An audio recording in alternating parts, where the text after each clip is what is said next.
everyone, welcome to UGC NET Political Science classes by Drishti IAS. I am Dr. Ashwati. So students, here we are going to start our new journey for preparing for the UGC NET examination. As you know that the next examination is going to be held in June 2023. So we are left with very less time, but here at Drishti we are here to help you people. Okay, so students, I am going to start with the unit number 5 from the UGC NET syllabus that deals with international relations. Okay, so for any examination, you have to first understand the key strategy to crack the examination. So how we do that? It is very easy. You have to first go through the question papers, then through that you will get to know the demands of the paper. Okay. So demands of the paper, like what types of questions are asked. As we know that in our bachelor's and master's, our answer writing pattern is highly subjective, not objective. But UGC demands objective analysis. So now, I have gone through all the question papers and I found that there are 4 ways in which questions are asked, like 4 types of questions are asked. Okay, so I have prepared some questions from the past, previous year's papers with reference to the international relations. Okay, let's check out. So the very first type is subjective statement analysis is the first type of questions that we find in the UGC NET examination. Okay, so just let's check out the first question. Which of the following statements is not correct? And this is about idealism. Okay, and we will be discussing idealism in the later part of this lecture as well. Okay, so the very first A, idealist approach stresses the role of moral values. It's a correct statement. Second, or B, idealism is essentially a variant of liberal internationalism. Yes. Third, idealist approach aims at reforming international system through international law. It is also correct because they say want that the states in the international system, they should abide by the law, the international law, etc. And the fourth one, idealism is coextensive with liberalism. This is not a correct statement. We can say that it is because idealism was actually a phase of liberalism that was like for a brief period of in the early part of the 20th century. Okay, so D is not the correct answer. Now the second type of questions asked in UGC NET examination. Okay, who said what? This is a very common one. They ask you like who coined this term, who said what and blah blah. So you have to be better prepared with such questions. Okay, there was one time when one question was asked, who said that sun never sets in British Empire? It is Winston Churchill. Who talked about Iron Curtain, which has descended over the Europe during the Cold War period? It was by Winston Churchill itself. Okay, so here we have a question. Who among the following was the first thinker to use the term superpower? Okay, so here you have 4 options: Hans J. Morgenthau, William Fox, E.H. Carr, Robert Cox. The correct answer is William Fox, that is B. Okay, so the second type of question is who said what? Now, we have the third type of question that is asked in the UGC NET Political Science examination is regarding the chronologically, where you have to order chronologically. Okay, they give you certain events or the list of books also they may give, you have to put them in a chronology. Okay. So, which one of the following is the sequential order of the following states becoming acknowledged nuclear powers? So, this is the question. Okay, now you can see here that 4, chronologically you have 4 here, like America, Britain, Soviet Union, France and China, America, Soviet Union, France, Britain and China, Soviet Union, America, Britain, China, France, America, Soviet Union, Britain, France, China. As we all know that USA was the first country to be acknowledged as a nuclear power. Okay. So now here you can actually minus this C. Soviet Union was not the first country to be acknowledged as a nuclear power. Okay. So you have first here USA in 1945. Okay. Then it was followed by USSR in 1945. 9. Then after, so you have this, so you can eliminate this as well. Okay, now you are left with 2. Okay, so America, Soviet Union here. The next country was Britain, followed by France and followed by China. Okay, so Britain, it got like, got acknowledged as a nuclear power in 1952. France in 1960 and China in 1964. So the correct answer is actually the correct answer is like, you can see the America, Soviet Union, Britain, France, China. So correct answer is D. Okay. So this is chronologically, like you have to identify through chronology. Then after, the fourth type is identification of books. So you can see the list of authors there and list of books here. Now, Brushed Off the Earth by Frantz Fanon, World Order by Henry Kissinger, Implosion of Capital by Samir Amin. Julius Nyerere didn't write the book Neocolonialism. It was written by Kwame Nkrumah.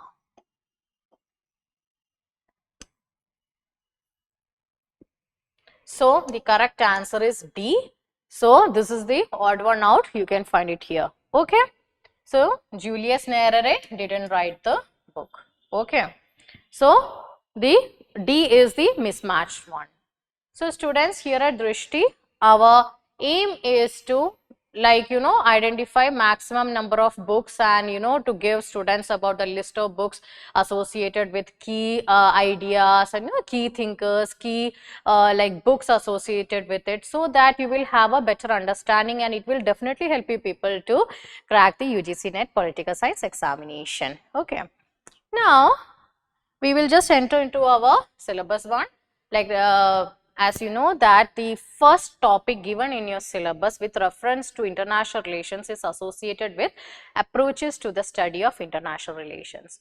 So, how do you actually deal with the approaches? Okay, like with reference to the examination itself, like from the perspective of examination, you have to learn it through a very easy method, and that is first you have to understand the history.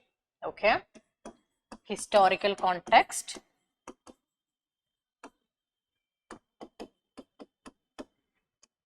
key ideas, key thinkers.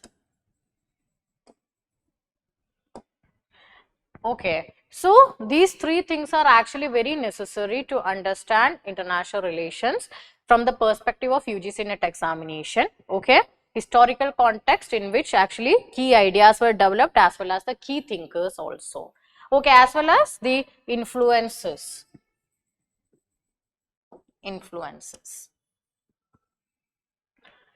So now we will start first with idealism and realism. In this lecture, I will be dealing with two approaches, that is idealism and realism. As you know that in international relations, you must have studied about 4 great debates, and idealism versus realism is the first great debate that happened during the interwar years.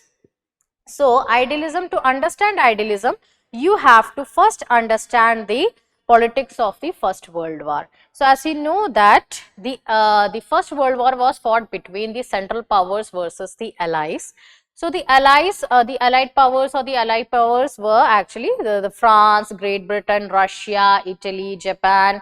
All these countries were part of the Allies, and in 1917 USA also entered, and from the part of the Central Powers you had the countries like the Ottomans, then after you had Germany, Austro-Hungary, etc. Okay, so Germany, Austro-Hungarian Empire and Ottomans were on the part of the Central Powers. So now you can see that this is a map of Europe in 1914. Okay, you can see the Austro-Hungarian Empire, Germany is here. Okay, then after you have this Ottoman Empire also. So all these in the in the purple color or the lavender specifically. Okay, the lavender color, this denotes the Central Powers. Okay, then after you have the allied powers also, the allied powers in green, United Kingdom, France, Russia, then Serbia here. Okay, so these are the like the allied powers. Okay, now after the end of the First World War, world look like this. Okay, so there is no Austro-Hungarian Empire. You cannot see or identify the Ottoman Empire. Okay, you have independent Turkey is here. Then after you have like formation of Yugoslavia. So this is a map of 1922 specifically. Okay, you can see Germany here, Czechoslovakia, Austria, etc. So now you can see that those losers of the First World War, especially Germany, Austro-Hungarian Empire, as well as the Ottomans. So now you can see that what happened during the First World War, how it led to the end or the collapse of the Ottomans. Then after about the Germany have actually faced the worst defeat. And then after 1990, you had the Treaty of Versailles. And the Treaty of Versailles, obviously Woodrow Wilson's 14 points program, you must have read in your graduation and post graduation. It is from there itself you have witnessed the rise of idealism in international politics. Okay. So, liberal internationalism, which is part of idealism, a liberal internationalism derives from a commitment to individualism and is reflected in support for free trade and economic interdependence, as well as a commitment to construct or strengthen international organizations. Here you can see that some reflections of classical liberalism. If you remember the ideas of laissez-faire, individualism, night watchman, state perspective, etc.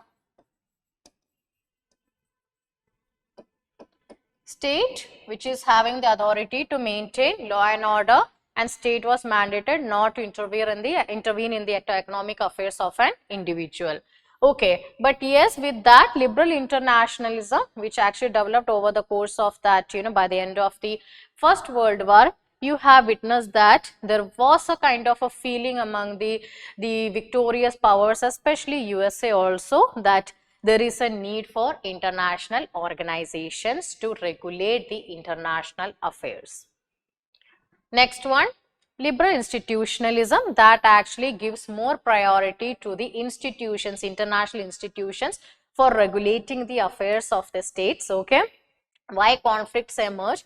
It is because of some levels of misunderstanding. So you need a kind of a space where you can discuss your problems and reach for a negotiation as well as for peace prospects, etc. Okay, now the chief external mechanism that liberals believe is needed to constrain the ambitions of sovereign states is international organizations. So now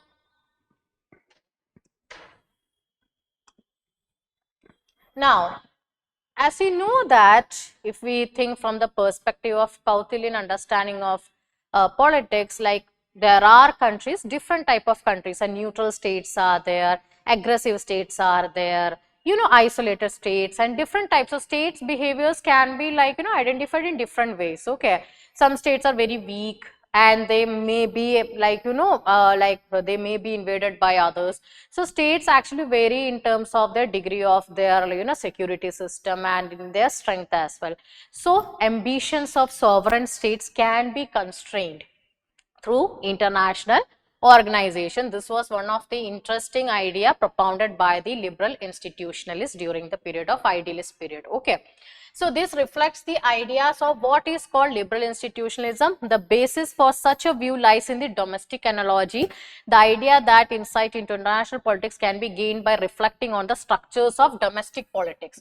Let's say that if the country in itself, like it's quite evident also, like Saddam Hussein, who like reigned over Iraq for a very long period, he was actually an aggressor over Iran and Kuwait. So the countries which are less democratic, the idealists believe that the countries which are not democratic, there is a high potential that such countries may be an aggressor, or they may also have certain ambitions against other states as well.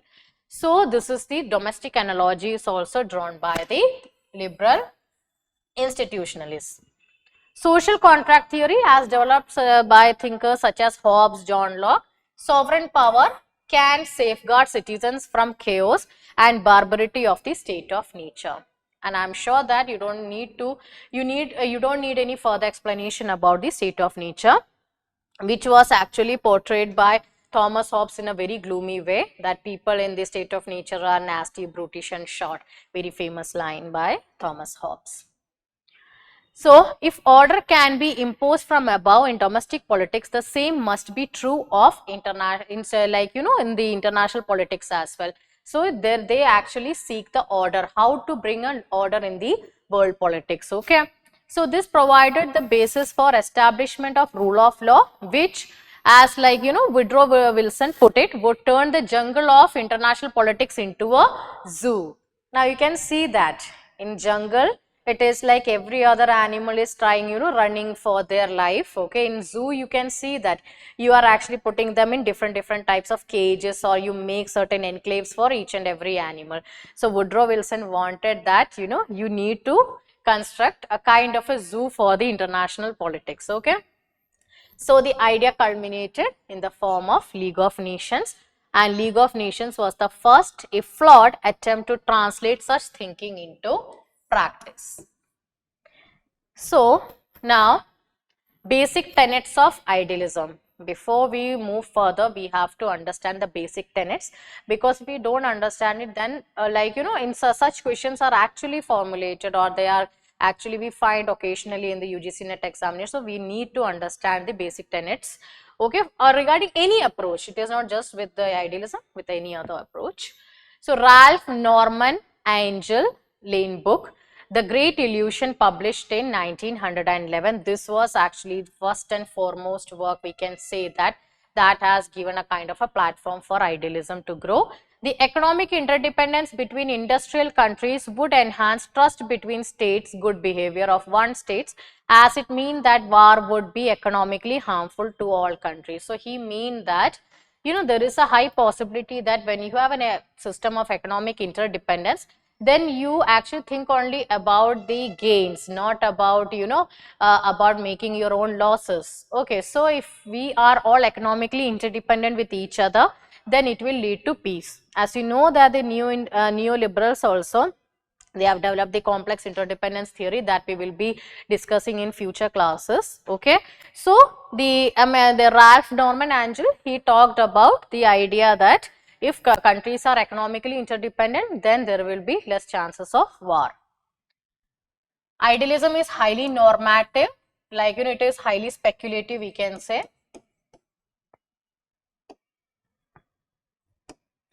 Then after, domination maintained by idealism between 1919 to 1930s. Two pillars of idealism. First one is democracy and second one is free trade, and highly influenced by Immanuel Kant's ideas. Cooperation based on law.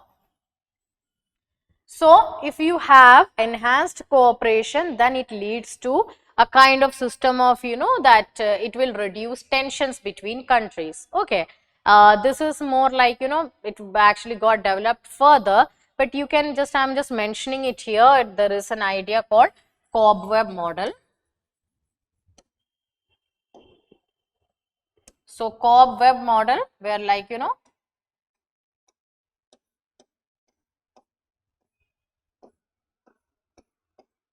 so this is like a prototype of a cobweb. Okay, all units are connected with each other. So this is a kind of an idea developed by the idealists that, okay, if you develop the cooperation, then it will reduce the tensions between states.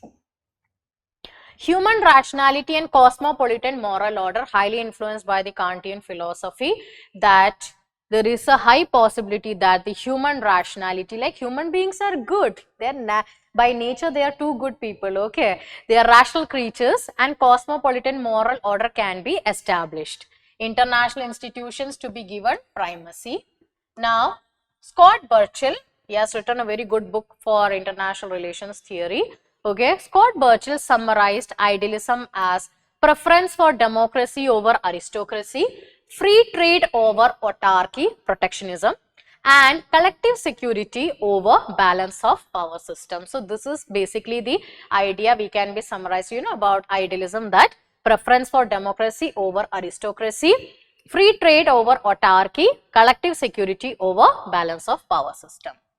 Immanuel Kant's pamphlet Perpetual Peace, one of the most important one, a democratic order within a state provided a free citizenry with the capacity to condemn the war. This is like, kind of an idea.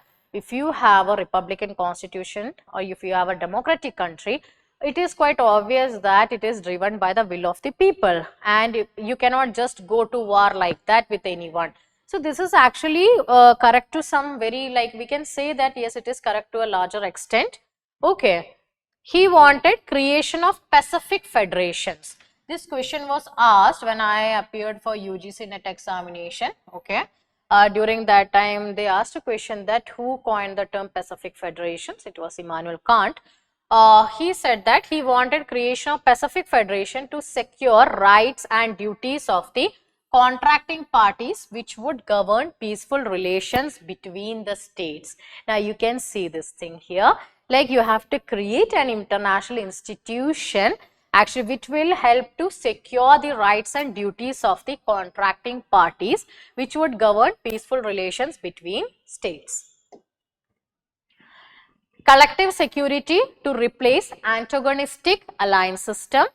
Second one, the creation of the League of Nations after the end of First World War was the culmination of liberal ideal for international relations. It is important to note that idealism emerged in two countries. Okay, first one is UK and second one is USA. Both can be termed as the satisfied powers of the World War I. So unsatisfied powers, you have a better idea. Germany was there. Italy, despite being a winner, it was not happy with the things which got distributed after the war, So they also, now you have better idea that Benito Mussolini, actually he came to power in Italy. Then after he laid the foundation for fascism there. Nazism in Germany under Adolf Hitler is there. So now you can understand that the satisfied powers actually created the idea of idealism. The satisfied powers, especially the United Kingdom and USA. World's first dedicated professorship in international politics. Okay, this is about the discipline that got developed. Appropriately named the Woodrow Wilson Chair at what was then called the University College of Wales in Aberystwyth. Okay, so now you can see that how the Woodrow Wilson Chair also got established, to give more legitimacy to the idea of idealism. So now idealism or just an utopianism that we have to understand. Okay, so the decline of idealism, it culminated due to various factors. The global economic depression of 1930s, the failure of the League of Nations to contain the violence, the imperialistic activities of leaders from, like, Germany's Hitler, Japan's Tojo and Italy's Mussolini. Then the Ethiopian crisis of 1935, Hitler's decision in 1936 to reoccupy Rhineland, crisis in Manchuria in 1931, these all actually, we can say that this led to the failure of the League of Nations and the liberal institutionalism. Okay, then the very important thing that happened was the publication of E.H. Carr's 20 Years Crisis in 1939. So now we witness a very big criticism on idealism through the establishment of realism, realistic thought. Okay. Now, realism, E.H. Carr called for a science of international relations. Unlike the speculation, he talked about the creation of a science for international relations, one which would move away from what he saw as the wishful thinking of liberal internationalism. Okay. He criticized the utopian doctrine of idealists. Values are context bound, that morality is determined by interest and that the conditions of the present and are determined by the historical processes. So now you can see that values, you know, values are context bound, like there are certain contexts where you can apply them. It is not universal. Secondly, morality is determined by the interest, the national interest. You know, every other country has got its own national interest. They actually act upon their national interest. They never, you know, go for, you know, they never make certain levels of compensations or any certain things. They never compromise with their national interest.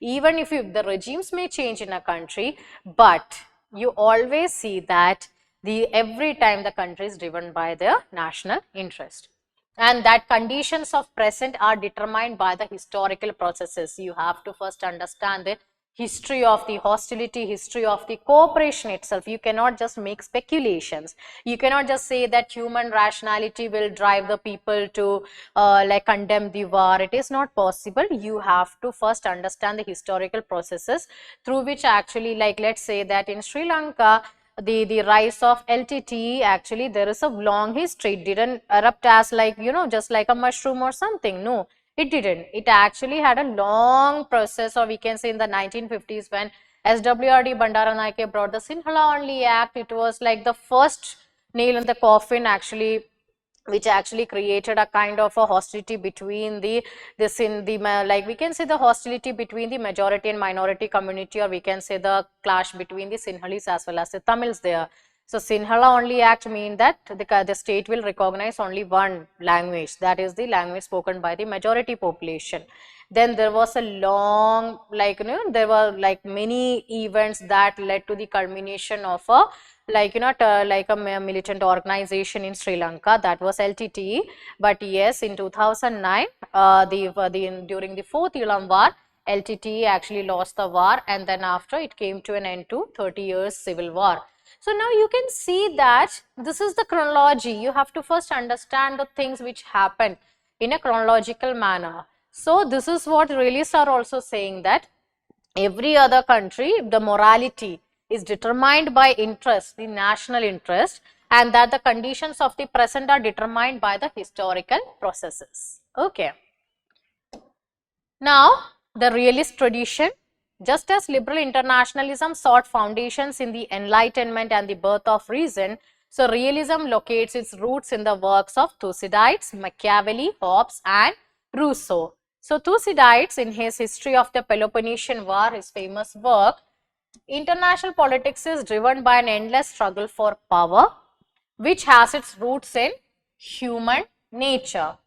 The desire for power and the need to follow the self-interest are held to be fundamental aspects of human nature. It is just like, you know, we all have that self-interest. Like realists have tried to portray human nature as highly selfish, jealous. Okay, but the idealists, they spoke about a kind of an idea that human beings are highly rational. They are like very peace-loving people. Okay. So, the behavior of the state as a self-seeking egoist is understood to be a reflection of the characteristics of human beings. Then you have Machiavelli, the Prince, one of my favorite work. Okay, political realism recognizes that principles are subordinate to policies. Okay, you can live a principled life, but yes, in your policies, how you behave, that is more important. So, portrait human beings as ungrateful, fickle-minded, simulators and deceivers, avoiders of danger and greedy for gain. And if you remember in the Prince, he actually has created like a kind, the king has to be, or the prince has to be courageous like a lion and cunning like a fox. Now you can see that he is talking about, you know, how you need to be very cunning in terms of, you know, running the country itself as well as in the external relations as well. You have to be brave like a lion and cunning like a fox. You have to be changeling. You know, the theory of Fortuna, you must have read where he says that the king needs to be a flexible person. He has to act in accordance with the context, the demands of the context. Then only you can achieve the glory. Hobbes' Leviathan, in his work, he said that I and fear were born twins. So, perpetual struggle for power, human beings in state of nature as solitary, poor, nasty, brutish and short. He created a very gloomy picture of state of nature. He created state of nature in a way that there is total anarchy, and people actually need, in order to come out of anarchy, they have to create a leviathan, or what you call it as like a kind of a government that you have to create, where the government once established, you cannot actually remove that government, it will be there for the time immemorial. Okay. Next, Rousseau in his State of War. It is not human nature but the anarchical system that fosters fear, jealousy, suspicion and insecurity. So, he has like somewhere he is okay with the human nature, but he said that the anarchy prevails in the system that fosters the conditions of fear, jealousy, suspicion and insecurity. Okay. So, let us say that during the partition of India itself, like people were confused, like where to go, like the all of a sudden the people which were majority in community, all of a sudden because of the Radcliffe line, they all of a sudden became minority in that same place. So, they were like in a kind of a tension that okay, it's like high time that you have to run to the refugee camps to save yourself, and you are better aware about the horrors of partition. So, fear, suspicion, jealousy, you had to leave all your belongings, and there was a high tension that okay, during your journey also that you may be looted. There was like a condition of, we can say that uncertainty was there. So, this is what he is also talking about. Rousseau is talking about the human nature. He is not talking about human nature, but more about the anarchical system that actually fosters the fear, uncertainty, suspicion, etc. Now, basic tenets of realism. Values are context bound, morality and state behavior determined by interest. No all encompassing authority, there is no authority at the international level, like that this is the world, there are so many countries, right? Though so many countries are there, but there is no authority to govern them. They don't believe that okay, the international institutions are there to regulate them. They say that there is anarchy in the international, like in the international politics, that no one is there to regulate the relations between the states. Anarchy. Under anarchy, the survival of the state cannot be guaranteed. Like you have to survive. आपको आपका काम करना पड़ेगा. You have to save yourself. No one is there to, or no one is not like no one is coming to save you from the dangerous situations. Conflict is inevitable. Like obviously there is a high possibility that conflicts may happen. Self-help is the fundamental principle of state action in an anarchical system. Self-help, you have to help yourself. Okay, that's why you all have to like increase the strength of your military, strength of your economy, etc. so that you will be ready to meet any sort of dangers in future.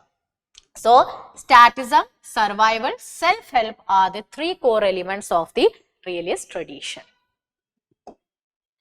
Then after, what is self-help? The fundamental principle of state action in an anarchical system. According to realism, each state actor is responsible for ensuring its own survival. You have to survive yourself, you have to help yourself, no one is going to help you out.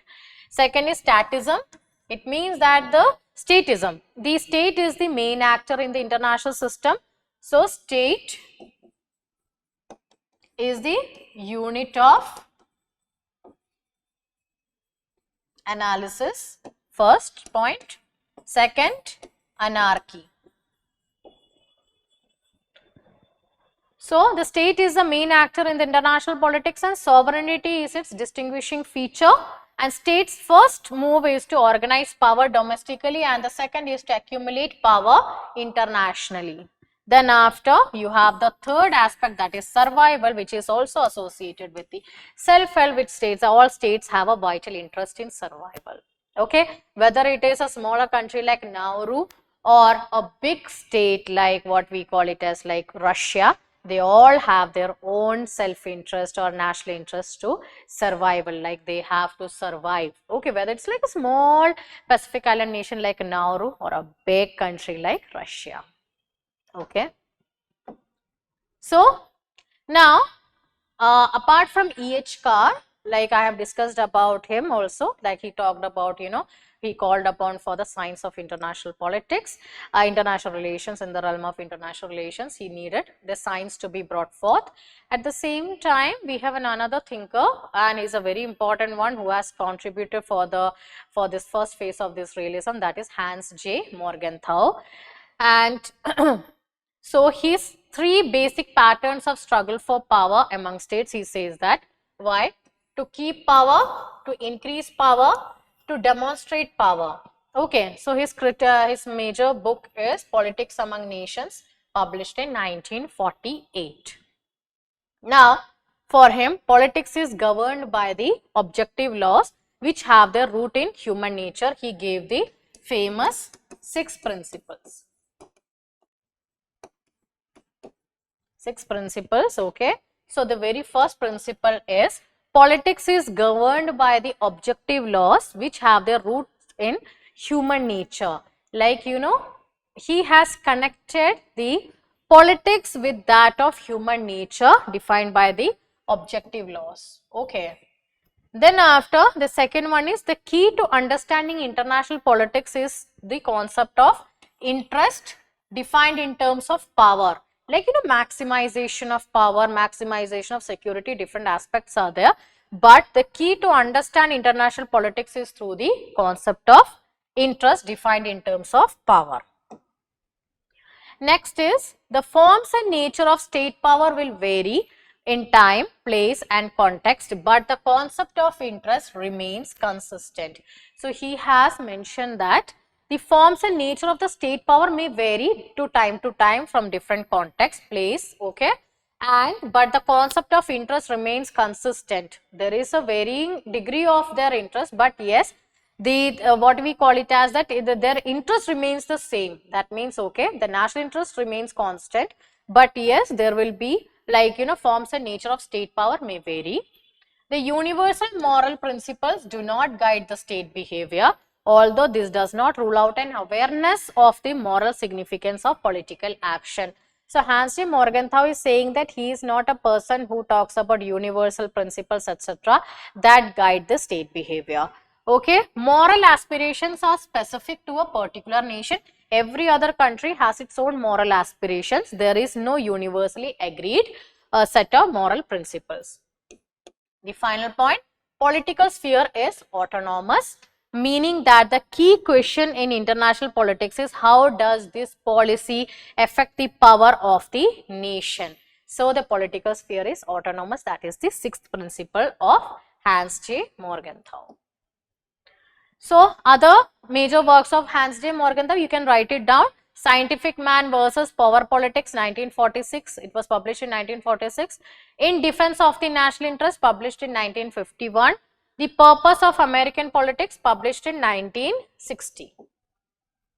So, students, now comes to our final segment, and that is books for reference. As you know that for understanding international relations, there are so many books out there in market. But yes, there are 2 key books that you can actually read for having a better understanding about international politics, and that is, first one is Baylis and Smith, Owen's book. This is like the very latest edition, 2020 edition. The Globalization of World Politics, 8th edition, published by the Oxford University Press. You can read it. The book is available on Google Books also. Okay.